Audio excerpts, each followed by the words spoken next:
The girl in the basement. My mom died. Our relationship was complicated. There are things I wish I had asked her before her passing. It's not what you think. Like this. So I found this cassette tape in our kitchen cabinet in the trailer. Let me explain.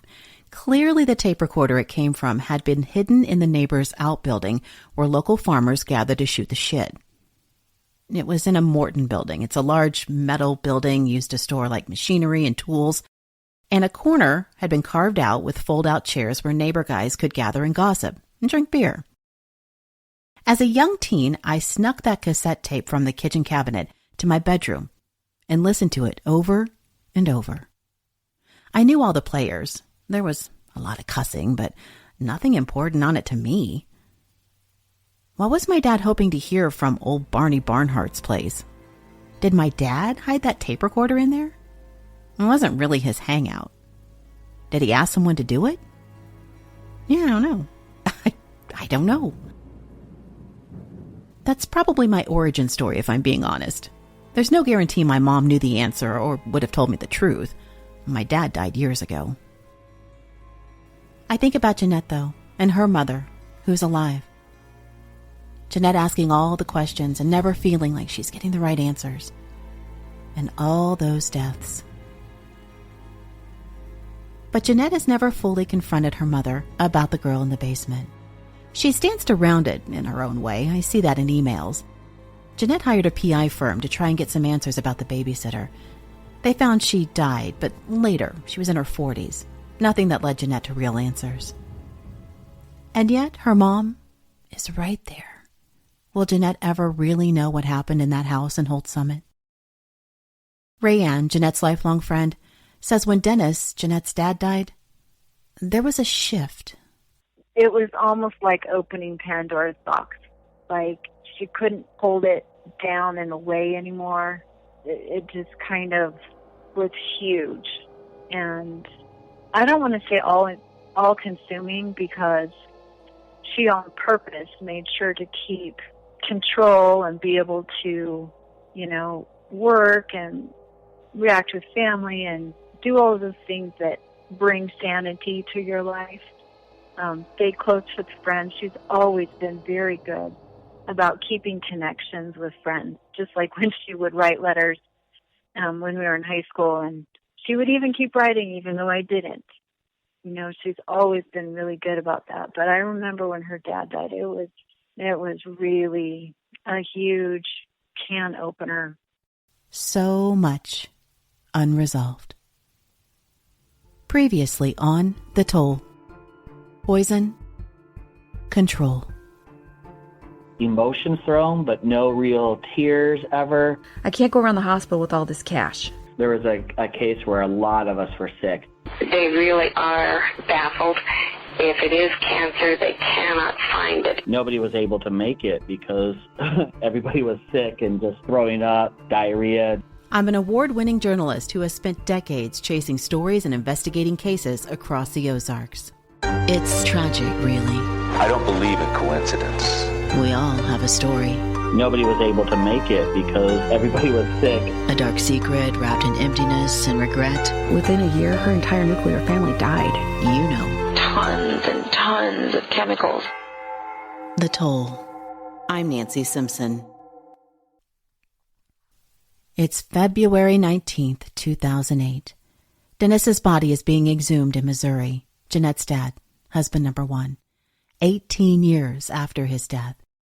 There's that little blurb on the KTVO TV3 in Kirksville, KMBC in Kansas City, and their affiliate ABC4 in Salt Lake City, Utah. Jeanette says watching that play out on TV was awful. She says someone attending another funeral in Missouri noticed the exhumation, thought it was unusual, and snapped pictures. That's what was given to the media, those pictures. And that's what she was seeing on her TV in Utah. I was devastated that he was going to be exhumed. I felt like it was my fault that I had caused all these issues. All I'd wanted to do was track down a secret and see why I was so sick, and instead I was getting people's bodies exhumed, and it made me feel terrible. I felt like I'd done something horribly wrong at the time. It was an unusual feeling. Now I look at it differently, but at the time it was devastating, and I had nightmares and thinking about my father getting pulled out of his grave. And then I saw it on the news in Utah when it happened. I saw his coffin. There was actually a bouquet of flowers on that news feed that went through, and it was a bouquet I had just left there when I had seen my grandfather. And then on the news, there's my flowers and there's my father's coffin in the air. It was devastating. David, Bruce's son, husband number 3, says their family was pleased that bodies were being exhumed, including his dad's. They were hoping for answers. We knew that his body, and I think it was Jeannie's first husband's body, was being exhumed. Yeah, it was a big deal for us because we were like, well, this is our dad's body that is part of this larger investigation, and so we thought that there were some, good things coming with that. Anytime you watch TV, even crime shows, and you see bodies exhumed, it always leads to a conclusion. And so I think we all thought that was it. Like, that was going to be what we were looking for. If we only knew that was actually like the final frustration for all of us, I think that would have helped us out. Bruce's death. Family clipped and laminated stories from the web from local TV stations, like this one that Jeanette said existed, but we couldn't find it, so I'm glad David has it. It's from ABC4.com. The headline, Could Missouri Autopsy Lead to a Serial Killer with Utah Ties? The article reads, The FBI may be on the trail of a serial killer with Utah ties. ABC4 has learned that at least 3 bodies exhumed was part of their investigation. It goes on to say that Dennis Spriggs was 47, and it was an apparently unremarkable death, but that authorities have reason to believe he may have been murdered. The article says, what were agents looking for? Poison? A tiny wound? They are not saying. However, a spokesman in the Salt Lake FBI office did say similar procedures have also been performed on 2 bodies in Utah. Then there's a picture of Dennis's coffin, Jeanette's dad, raised in the air. And this one from Kirksville that quotes the coroner as saying they had been looking into and investigating circumstances surrounding this death and some others, and they were going to proceed with investigating it more thoroughly at this point, referring to the FBI. It says the FBI offices in St. Louis and Cape Girardeau, Missouri, as well as Salt Lake City, Utah, are assisting in the investigation into Spriggs' death, as well as 2 others that happened in Utah. 9 days later, enter Websleuths. It's a blog, an online forum filled with people focused on solving crimes and finding missing people. I've used portions from it throughout earlier episodes, but here, this is where it starts. Online user Susie Q writes, The FBI may be on the trail of a serial killer with Utah ties. ABC4 News has learned agents have ordered at least 3 bodies exhumed as part of the investigations. Susie Q writes there is an interesting post by a supposed family member. Steve Huff, one of the original true crime bloggers, chimed in his thoughts about this possibly being some kind of Black Widow situation. Pure speculation, of course. Someone using the username Silly Rabbit posted in the Websleuths blog on March 14th.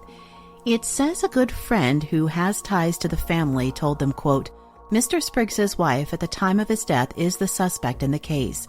She is also a suspect in the suspicious deaths of other people in Utah, I believe a subsequent husband and maybe a business partner. From what I've been told, authorities believe some type of long-term poisoning may have been the cause of death, end quote.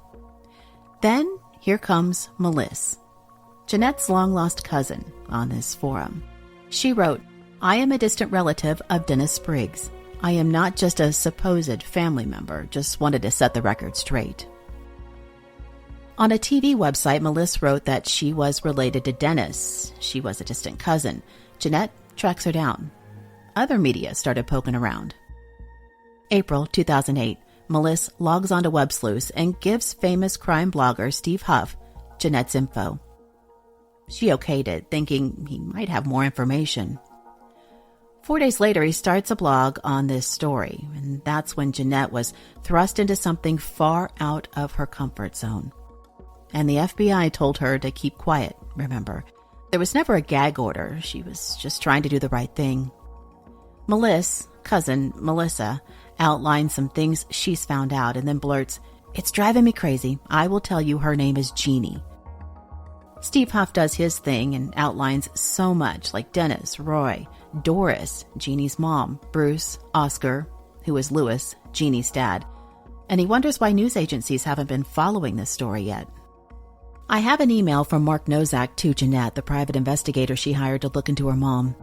He says, "Jeanette, this cannot be contained. Expect the real possibility that this will eventually become the nation's leading story. When I interviewed your mother, I told her that she would become the most famous woman in the nation. It may just happen, and you need to prepare. Mark." Not long after Bruce died, Jeanette says her mother, Jeanne, attended some kind of symposium at BYU. She met a lady named Karen Warner and talked her into starting a business together. Karen moved into the house Jeanne shared with Bruce, who was now deceased. There's certainly no rule on how long a person can grieve or should grieve, but Jeanette says she remembered it was so soon after Bruce passed. Her mother was pushing on, flourishing. And don't forget the FBI investigation was in full swing at this point. Jeanne and Karen started Friendly Journeys, and Jeanne got her hands on 2 tour buses. There was a write-up in the Herald Journal there in Utah. It says it's the area's first storytelling tour shuttle. This article was published May 29th, 2008, and it says the maiden voyage was that week. Jeanne is quoted as saying, "These aren't just rides. We provide patrons an exciting experience on the way to where they're going." Jeanne and Karen dressed in period pieces, and they took turns telling stories as the buses rolled through Logan, Utah, going in front of theaters, candy factories, and historic homes. Seconds after the bus was in gear and rolling forward, Fulford was in character, and wearing a black dress with a white bonnet, she began her monologue, couched in the colorful language of the historic West. Price range was from $10 to $17. At the bottom it says Jeanne and Karen met during an education week at Brigham Young University and decided to combine their talents to create something new and different. It says Fulford brought her experience from work in television and radio to create the element of entertainment for the tour, and it goes on to say that Karen Warner is a 15-year veteran of professional tour guiding, that her previous experience included work in Arizona where she hosted professional outdoor tours on all-terrain vehicles. After 6 months, the business failed. Jeanette says Karen developed thyroid cancer and left. I have not been able to track her down, but Jeanette says this was a conversation she had with the detective and Mark Nozak. They were saddened that this business partner had become sick and they'd been talking about it. David, Bruce Fulford's son, says when his family heard of this business, they had a lot of questions. Just bizarre. I mean, it was like, just like even with his death, it seemed like that was so soon afterwards, where we had heard about this new endeavor with some woman where they were going to give tours of this of Cache Valley, I guess, and she had these 2 buses, and they were pretty like new buses, like they were big buses. It was these, kind of like tour buses. Their plan was to give these tours to people and show them around the valley. I do remember, when we were involved with, some of these proceedings, that we would try to ask about what happened to these buses or what happened to the business that she was trying to start again but I don't really know what happened, and I don't know that we ever found out what happened, because we're talking about a lot of money to buy buses, and we just thought it was weird too that it was like, who really is touring, in Cache Valley, or it's a pretty small area. It's pretty, but we just thought it was kind of weird that there was some sort of tour business wanting to start up there. Jeanne wrote in an email years later that her and Karen had purchased 2 old buses for the historic tours. Later, she says, Karen married our Indian guide, and they bought my half of the buses from me, and I sold the house and moved to St. George. She goes on to write that she had leading roles in 1 short play and 2 musicals that they did, meaning the retirement community where she lived. I see in an email between Jeanne, the mom, and Bruce's children, the Fulford kids, She's going on about how Bruce was the love of her life and how she was honored by the LDS hospital staff for keeping Bruce alive with his mechanical hearts. She writes, "My first inclination was to make light of all of this because who could possibly believe that I could have killed Bruce? For one thing, he was the absolute love of my life, as corny as that sounds. We rescued each other from loneliness and brought fun into our lives from the very first minute all the way through to the end.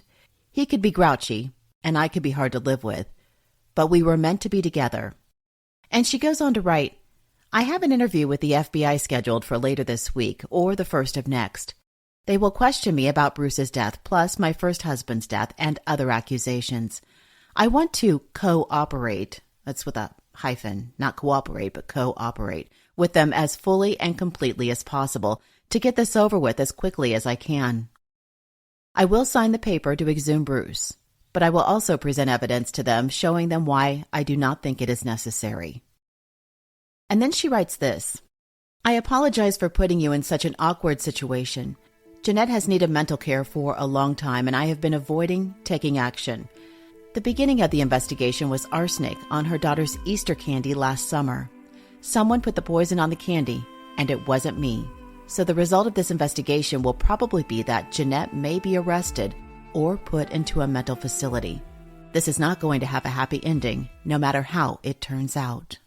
Jeanette says this is just one note where her mom was saying that she was going crazy and would be put in an institution. She says her mom sent out many notes like this to people.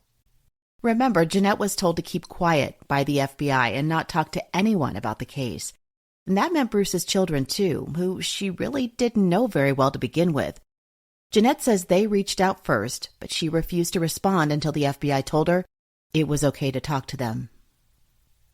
It's now July 2008. FBI agent Marty Schwartz, who is the lead on the case, retired. More than 24 years in the Bureau. Agent Steve Cadiz inherited this mess. Jeanette says he was young, new, and this case was a beast. Trying to absorb so much of an investigation that's now nearly 2 years old, Jeanette was disheartened the case was handed off. She understood why, but she felt her mom got really lucky here. David, Bruce's son, husband number 3, says this was a pivotal point in the investigation. There was so much to catch up on with this new FBI agent. We had a lot of bad luck. She had a lot of good luck is how I feel. Summer 2008. Jeanette's little sister, the one who later died, Denise, has twins. She's 34 at this point. Jeanette says in the fall of 2008, national media was starting to contact her. She remembers it was the same time as Casey Anthony was being investigated in Florida for the death of her young daughter, Kaylee. Casey was charged with first-degree murder that October. It was a huge trial that played out on TV 3 years later. Reporters were telling Jeanette that they were dividing their time between Florida, where the Anthony case was unfolding, and Utah, where Jeannie's case was unfolding. It was overwhelming because at the same time that Casey Anthony thing was blowing up down in Florida, there was a group, and I believe it was with 48 Hours. Her name was Sarah. She flew into Utah and she said, "Listen, I took the private jet out here. There's a big story going on in Florida, but we want yours." On the other side of that coin, then I had Dateline with Keith Morrison. They had called to make an appointment and get a story, but they had to wait till Keith Morrison was out of Florida and was coming straight over to Utah, like right then. I couldn't see any good coming out of any of this. I felt like I was too emotional to make any rational decisions. I told the one lady from 48 Hours that I wouldn't be able to give an interview because of myself and actually some other people that were uncomfortable. She actually offered me a book deal right at that moment. When she was kind of walking back to her car, she said, "What if we gave you a book deal?" And I said, "I don't want anything from this. I consider it blood money, and I just want justice, and I don't need anything like that." Jeanette says Keith Morrison with Dateline was at her house along with his producer, Falguni Lakahani. also a camera crew, and crime writer Michelle McNamara was also there. The Dateline producer contacted Jeanette, saying that it was the only way they could have the story. Jeanne told her something along the lines of, "I realize it must be quite titillating to think there's a grandmother out there poisoning people. I'm going to have to decline." In an email, I find this, Jeanette to her mom. She's doubting her mother can bring the family back together. It's February 2014. Jeanette writes, "You sure you think you can bring this family back together? Pretty deep problems." As a PS, Keith Morrison from Dateline talked to me at about that time, and he said, "Have you ever heard the word gaslighting?" I said no, and he said, "Well, there's an old movie about it called Gaslight, or just look up the word. You just got gaslighted." There are several emails between crime writer Michelle McNamara and the Dateline producer Falcone Lakahani. Michelle McNamara wrote the book I'll Be Gone in the Dark. It put a spotlight on the Golden State Killer, catching the nation's attention. Her book was published in 2018, nearly 2 years after her overdose death, with the help from her friends for the finishing touches. There's an HBO documentary with the same name, I'll Be Gone in the Dark. It's about Michelle's life, death, and about the victims in the case of the Golden State Killer, how she worked closely with authorities to catch a man who terrorized so many, and how it all consumed Michelle. I highly recommend it. Anyway, Michelle took an interest in this case, Jeanne's case. Michelle kept an online blog of cases that intrigued her, super popular. Started in 2006, it was called True Crime Diary, and this was case number 129, named Evolution of a Story. It's dated March 17th, 2008, so just under a month after Dennis's body was exhumed. She changed Jeanne's name to Alice, the name of Michelle and her husband, then comedian Patton Oswalt's daughter, who was born a few months later. I only know her name because of the HBO special. Anyway, Michelle writes in the blog, "The other day I decided to revisit a brief and cryptic story that appeared on February 26th out of Missouri. I'm glad I did. Pulling on the strand of available but sparse information unraveled a darker, much more complicated story, one that hints at a most unusual serial killer." Michelle digs around and finds Alice worked for the Chamber of Commerce in Utah and has had at least 3 last names. She connects Alice to Iowa and another likely marriage there. She renames Bruce to Randall and finds an online write-up that says, despite his mechanical heart and amputated leg, he always lives life to the fullest and makes everything fun and exciting. I see Michelle was hot and heavy into this story in the early part of 2008, tracking down people, asking if other family members will talk, calling authorities. But then that serial rapist and murderer in California caught her attention that same year, the Golden State Killer, the man responsible for 50 home invasions and 12 murders in the 1970s and 80s. It's the first time a killer was caught using what's called genetic genealogy, pinning down a killer using a family's DNA. In November of 2008, Michelle was getting some help from private investigator Mark Nozak on Jeanne's story, also calling Ottumwa police and Kirksville police, asking Jeanette about family members. And then in 2009, I see she's reaching out to Roy's family, husband number 2, trying to get Clint, the son, to talk to her. I don't know if he emailed her. Then, contact starts to dwindle. Jeanette thought Michelle was the one to expose these wrongs, but we now know she was covered up with the story of the Golden State Killer. As Jeanette later had to see her mom in court on behalf of family number 3, Michelle sent her this note. "Hi, Jeanette. If memory serves, you are taking the stand today. Just wanted to wish you the best. You are a brave and good person. Take care. Michelle." Michelle sent her what looks to be the last email Monday, April 2nd, 2012, just after 6 at night. "Hi, Jeanette. It's been a really long time, but you crossed my mind today, and I thought I'd check in. How's everything? My daughter is turning 3 in a couple of weeks, which seems crazy. Time has flown. All the best. Michelle." Jeanette says she was sitting beside Michelle one time during a visit to Utah, and Michelle was trying to buy tickets for Jeanne's bus ride, but there weren't any scheduled while she was in town. She was bummed, saying, "I have got to get on that tour bus." We've sent a Freedom of Information Act request for Dennis's autopsy reports to the FBI, but have been denied. Husband number 1, Jeanette's dad? Well, Mark Nozak, the private detective, was the one who suggested Jeanette exhume Dennis's body for testing. Then the police chief in Kirksville put a halt on it, said authorities needed to be involved, and the FBI took over. Jeanette had paid a couple $1,000s to get the process started. She never received any money back from the FBI, even as that agency paid for the other exhumations, and they would not share lab findings with her. She's pretty irked about that. I reached out to the coroner who signed the death certificate, Jerry Davis, still at the funeral home in northeast Missouri, miles east of Kirksville. He did not remember Dennis's case, the jogger who had heart problems. It was years ago, yes, but it did not stick out. And that leads me to believe he was on vacation at this time, because most of the deaths in small towns like this are from sickness, like cancer or old age. This would have been different from that and had a chance at being memorable, in my opinion.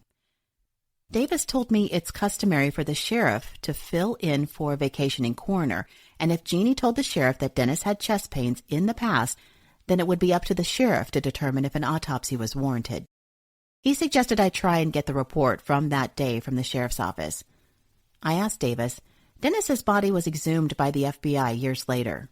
That still doesn't jog your memory? He replied, Are you calling Canton, Missouri? That told me the FBI had never contacted him. He had no clue what I was talking about. I next reached out to David Noe with Travis Noe Funeral Home in Kirksville. He didn't hesitate to do an interview after he thought back on the case. And the FBI exhumed his body years later. Oh, he was a jogger. And you oversaw that? Yes. Yes, I remember. David Noe says he got an order from the judge and the grave was dug up. Well, I just overseen the process to make sure when the grave was dug that the casket and things were not disturbed or nobody tampered with it between the time it was here to the medical examiners in Columbia. And that's where it goes, Columbia? Yes. He says he's never worked with the FBI before or since. No, that's the only one for the FBI. What was it like to get an order from the FBI? It was different, only because then I think they have took up full responsibility financially for everything. The federal government handles it then. Right. And then the body gets sent back to you and you put it back? Yes, we put it back into the vault and everything there at the cemetery. I believe it was Highland Park, if I remember right. I went over the autopsy report with him. Medullary failure. Is that the only thing on it? So that's on the top line, and then the second line says heat and stress from jogging. Okay. Heart failure, basically, what he's saying. Would you ever write that? Not for somebody probably 47, because I think he jogged all the time, if I remember right. Yes, he did. I mean, he was very active, very healthy. So it would have kind of red flagged, something at the time. But a smaller county doesn't have a budget to do autopsies financially. David tells me he has no budget in his county. He says his autopsies come out of general revenue, and everything else, body bags, transportation, even postage, he pays for privately. David says Jeanne telling authorities her husband had a history of chest pains would have made a difference, but still, he was 47 and jogged all the time. It's not like these people that one day they decide they're going to get fit and they go out and they overdo and they drop dead. We know why, but somebody that's been active and going all the time normally doesn't have. Now, possible aneurysm, there's a lot of scenarios that could have happened, but without an autopsy, I would not know. But David Noe, the owner of the funeral home, says he can see how this played out with the sheriff at the scene. Under his judgment, after visiting with her and checking the scene out and examining and make sure there's no marks, bruises, abrasions, anything like that, that's probably why he went ahead with, he probably talked to a doctor and told him kind of what the wife said, as far as discomfort, chest pain, and then he got the advice just to put that down. The write-up in the local paper says Dennis's body was found 0.8 of a mile north of LaBelle at 11:45 a.m. It says he died of an apparent heart attack while jogging, that his wife, Jeanne, called the sheriff's department at 11 to say her husband hadn't returned home after leaving for a jog that morning at 7, and that Lewis County Sheriff Robert Whitmer pronounced Dennis dead at the scene, absent a coroner. In an email from January 2008, Jeanette and Jeanne are going back and forth about Dennis's death. Jeanne writes, I think that I've always had it in the back of my head that he may have planned his death by literally running himself until he had a heart attack. I don't know if that's medically possible. Later, she goes on, and we will never know. I could never picture your dad sick or old. It would have been a terrible experience for him. Maybe it was something that he just wanted to do. Jeanette and the private investigator were able to get a sample of Dennis's liver tissue during the exhumation. A document from a medical examiner in Columbia. He oversaw the process. He's a pathologist at the University of Missouri-Columbia. It's dated December 2009. The test was done by NMS Labs and signed off by a forensic pathologist. It shows the liver tissue tested positive for a small amount of cadmium, 0.10% micrograms. In the reference comments, he writes that cadmium is an element used in numerous and varied industrial processes. The general population can be exposed to cadmium via food, water, air, and cigarette smoke. Daily intake of 2 to 200 micrograms is normal. He adds that other than this cadmium, the specimen did not reveal any positive findings of toxicological significance. Jeanette says Jeanne claims that after the exhumation, authorities told her that they found evidence that Dennis had a heart attack. What I found in this email dated February 2011, Jeanette and Jeanne are having a back and forth about it, just about everything really. Jeanne writes, I'm not sure exactly at what point I went from there, Jeanette believing Roy's story, to being responsible for Uncle Jim's well-documented kidney cancer, your dad's heart attack, now proven by the FBI, Bruce's death, whose life I saved almost daily for 3.5 years, and poisoning you, my wonderful, beautiful daughter that I love. And this email from October 2016, Jeanne, the mom, writes, one more time, here it is. Your dad died of a massive heart attack caused in part by an enlarged heart and clogged arteries, the result of the autopsy. And again, we requested information on Dennis Spriggs from the FBI, and we've been denied. Jeanette says this was addressed to her by FBI agent Marty Schwartz.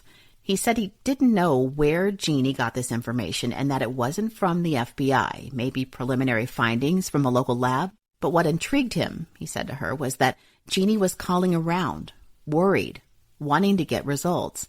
If there's nothing to see, why was she so concerned?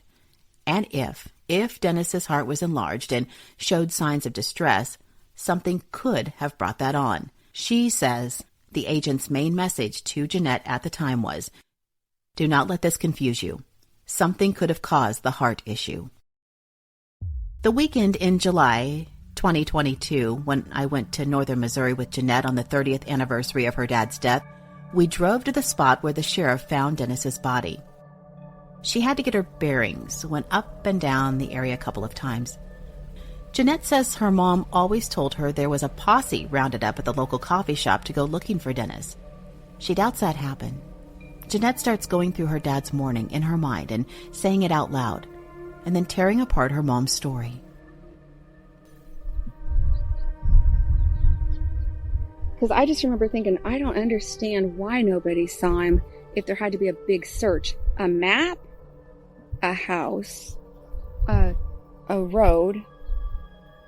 Now, according to her, he had the map, but he didn't follow the map? I forget. I never saw the map.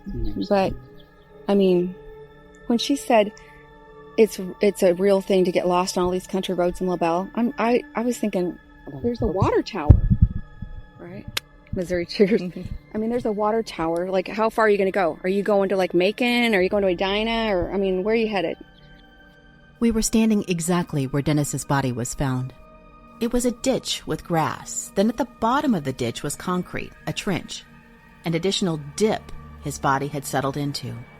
As Jeanette looks around and thinks back to the story of a couple seeing a man running back and forth along the highway, she wonders if her dad was confused, wandering of sorts, and using the nearby water tower and cemetery as reference points as he worked to make his way home. There's the water tower. You can't really get too lost. There's a water tower. So the idea that he could truly get lost on these country roads, he grew up more rural than this. He knows country roads. He was way more rural We'll never know. Next time on The Toll. Poison control. I was just in shock that she was giving the middle finger to the authorities right under their nose. What I really wanted was something concrete, just like something that would actually put her in jail. I need you to listen. There are cases that are won all the time with circumstantial evidence. It was good advice that I kept until my sister got so ill that I had to throw it to the wind, and I had to talk to my sister because she was dying. Thank you for listening. The Toll Podcast, Season 2, Poison Control, is a production of The Toll, LLC. Creator, investigator, host, and audio producer, me, Nancy Simpson. Executive producer, Pamela Shelby. Original intro and recording by Jay Lashley. Special thanks to Shelby Powers for assisting with web design and original brand identity. Music by Fesleyan Studios. Reproduction or any part of this broadcast without the express permission of The Toll, LLC is prohibited. Get updates at our website, thetollpodcast.com.